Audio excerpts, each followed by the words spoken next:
Olá, povo de Deus, seja bem-vindo ao canal Estude Teologia. E o assunto deste vídeo é a liturgia da Santa Missa. De maneira muito específica, vamos falar da liturgia eucarística. Fique ligado!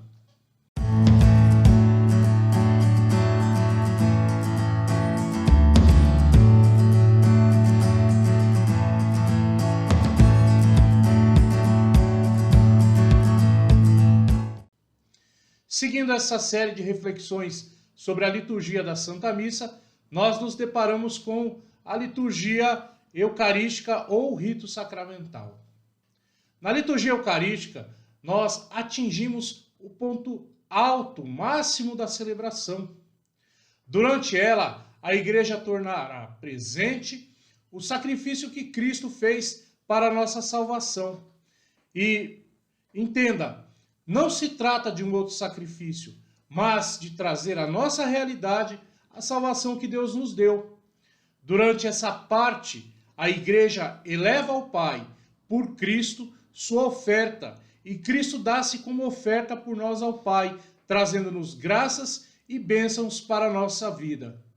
Se por um lado nós temos, neste momento, a memória, o fazer memória do sacrifício de Cristo, também é durante a liturgia eucarística que podemos entender a missa como uma ceia, pois, afinal de contas, nela nós podemos enxergar todos os elementos que compõem uma ceia. Temos a mesa, mais propriamente nós temos a mesa da palavra e a mesa do pão, do sacrifício. Nós temos o pão, temos o vinho, ou seja, o alimento sólido e líquido presentes em qualquer ceia. Tudo conforme o espírito da ceia pascal judaica, em que Cristo instituiu a Santíssima Eucaristia. E de fato, a Eucaristia no início da Igreja era celebrada em uma ceia fraterna. Porém, foram ocorrendo alguns abusos, como Paulo sinaliza na primeira carta aos Coríntios, no capítulo 11, quando ele vai falando dos abusos que acontecem entre os mais favorecidos, aqueles que tinham mais posses, e os que tinham menos posse. E aos poucos, então, foi sendo inserida a celebração da palavra de Deus antes da ceia fraterna e da consagração.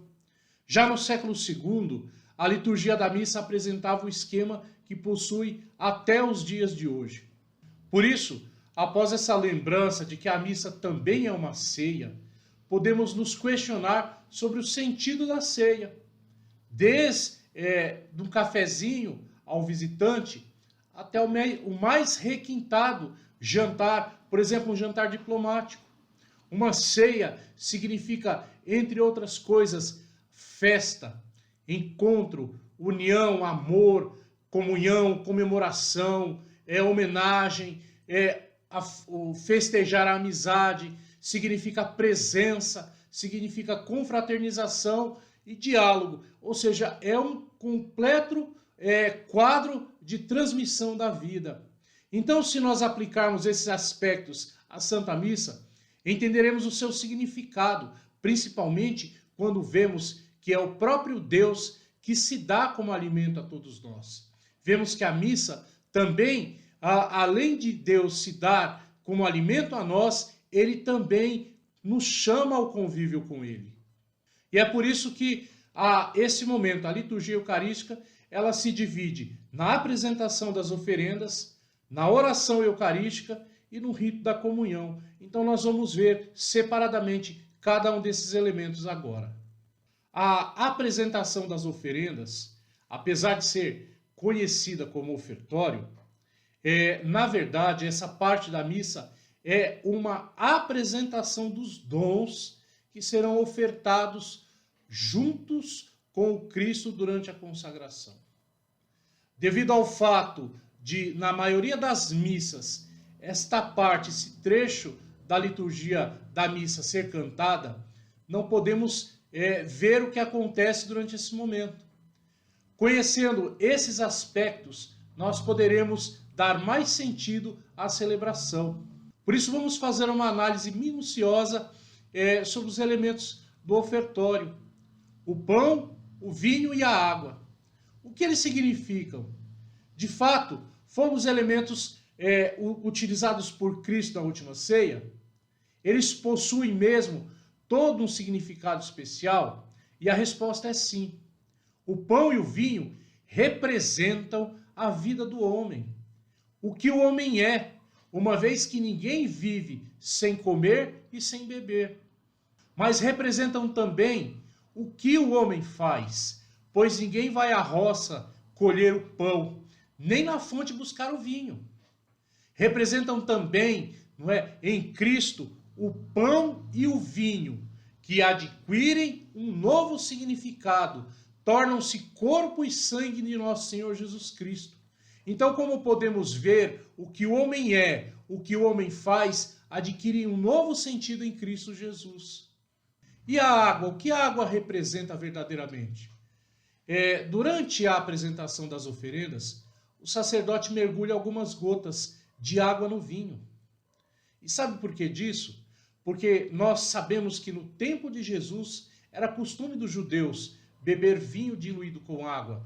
E certamente Cristo também devia fazê-lo, pois era verdadeiramente homem.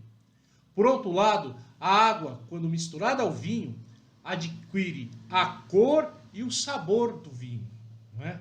Ora, as gotas de água representam a humanidade, que se transformam quando são diluídas em Cristo.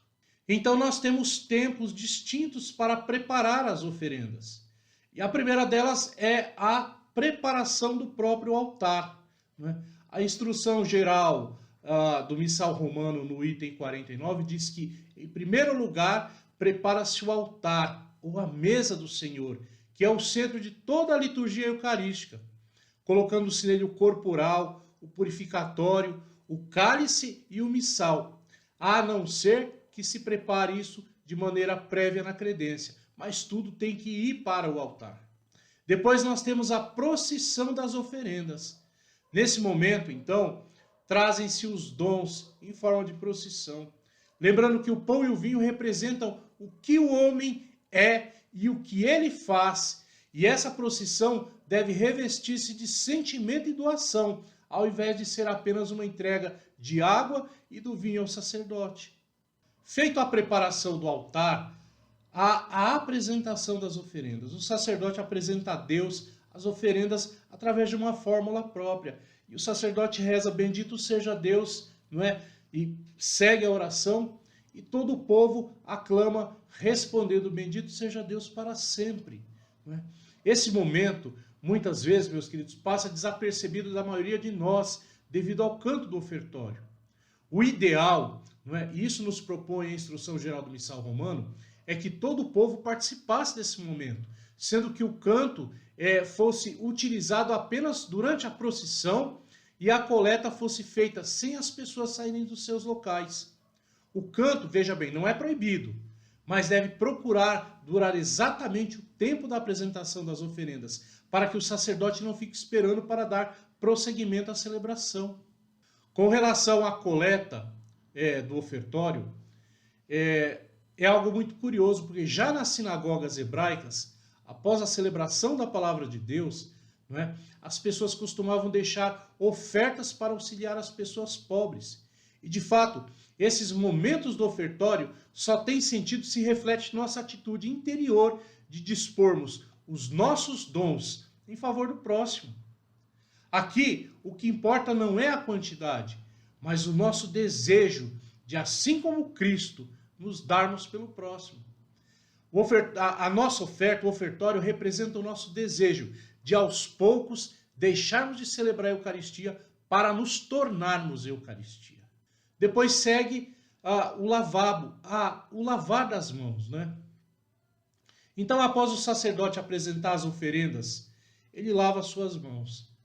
Antigamente, quando as pessoas traziam os elementos da celebração de suas casas, esse gesto tinha um caráter utilitário, não é? Pois após pegar os produtos do campo e trazê-los, era necessário que as mãos fossem lavadas. Hoje em dia, esse gesto simboliza e representa a atitude por parte do sacerdote de tornar-se puro para celebrar dignamente a Eucaristia. Este momento é um momento do sacerdote. Muitas vezes nós vemos ministros extraordinários, não ordenados, participarem desse momento, mas é errado, porque o ministro faz e deve fazer apenas o ato de higiene. Esse ato de lavar as mãos é um ato do sacerdote para que ele possa celebrar com dignidade, não é, esse momento tão precioso da Eucaristia. Depois o sacerdote convida os irmãos a rezar, orar, irmãos e irmãs, para que o meu e o vosso sacrifício seja aceito por Deus Pai Todo-Poderoso. Isso é um convite para toda a Assembleia se unir nas orações e ações de graças que o sacerdote está realizando sobre o altar. Em seguida nós temos a oração sobre as oferendas. Esta oração coleta os motivos da ação de graças e lança no que segue, ou seja, ela nos introduz na oração eucarística. Sempre muito rica, deve ser acompanhada com muita atenção por toda a Assembleia e confirmada com amém. Então, depois do primeiro momento, que é a apresentação das oferendas com todos esses itens que eu já descrevi, vem a oração eucarística. É na oração eucarística em que atingimos o ponto alto da celebração. A oração eucarística é o ponto máximo da celebração da Santa Missa. Nela, através de Cristo, que se dá por nós, mergulhamos no mistério da Santíssima Trindade, mistério da nossa salvação. A instrução geral do Missal Romano, no item 54, diz o seguinte: a oração eucarística é o centro de toda a celebração. É prece de ação de graças e de santificação. O sacerdote convida o povo a elevar os corações ao Senhor na oração e na ação de graças, e o associa à prece que dirige ao Pai por Jesus Cristo em nome de toda a comunidade. O sentido desta oração é que toda a Assembleia se una com Cristo na proclamação das maravilhas de Deus e na oblação do sacrifício.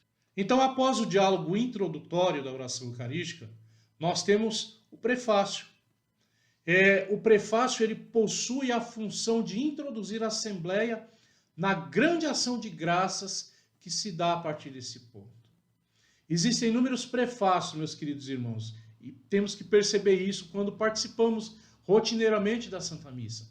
Eles abordam os mais diversos temas, porque eles estão organizados de acordo com os tempos litúrgicos, ou a vida dos santos, ou as festas da igreja, ou Nossa Senhora, e assim por diante. Na sequência do prefácio, nós temos o santo. É a primeira grande aclamação da Assembleia a Deus Pai em Jesus Cristo. O correto é que ele seja sempre cantado, levando-se em conta a maior fidelidade possível à letra da oração original. Depois, nós temos a invocação do Espírito Santo. Através do Espírito Santo, Cristo realizou sua ação quando estava presente na história e continua a realizar nos tempos atuais. A igreja, meus queridos, nasce do Espírito Santo, que transubstancia o pão e o vinho em Eucaristia, a grande força, o ápice e a fonte da igreja. Depois, nós temos a consagração. A consagração deve ser acompanhada por todos nós.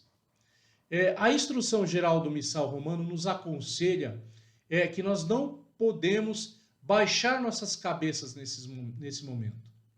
E também não podemos nos manifestar de nenhuma forma quando o sacerdote ergue a Santíssima Hóstia, porque este é um momento sublime de profunda adoração.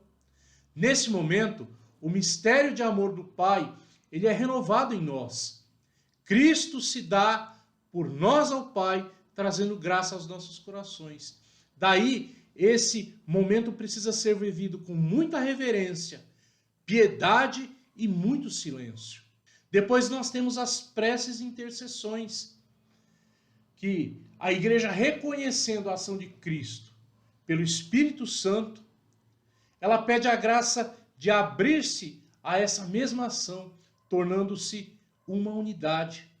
Pede para que o Papa e seus auxiliares sejam capazes de levar o Espírito Santo a todos. Pede pelos fiéis, que já se foram desta terra, e pede a graça, não é, de, a exemplo de Nossa Senhora e dos santos, que todos nós possamos chegar ao reino que Cristo preparou para nós junto ao Pai. Depois nós temos a doxologia final, que é uma espécie de resumo de toda a oração eucarística, em que o sacerdote, tendo o corpo e sangue do nosso Senhor Jesus Cristo em suas mãos, louva ao Pai e toda a Assembleia responde com um grande amém, que confirma tudo aquilo que ela vivenciou. E é isso, meus queridos irmãos. Eu quero agradecer por você ter ficado conosco até agora.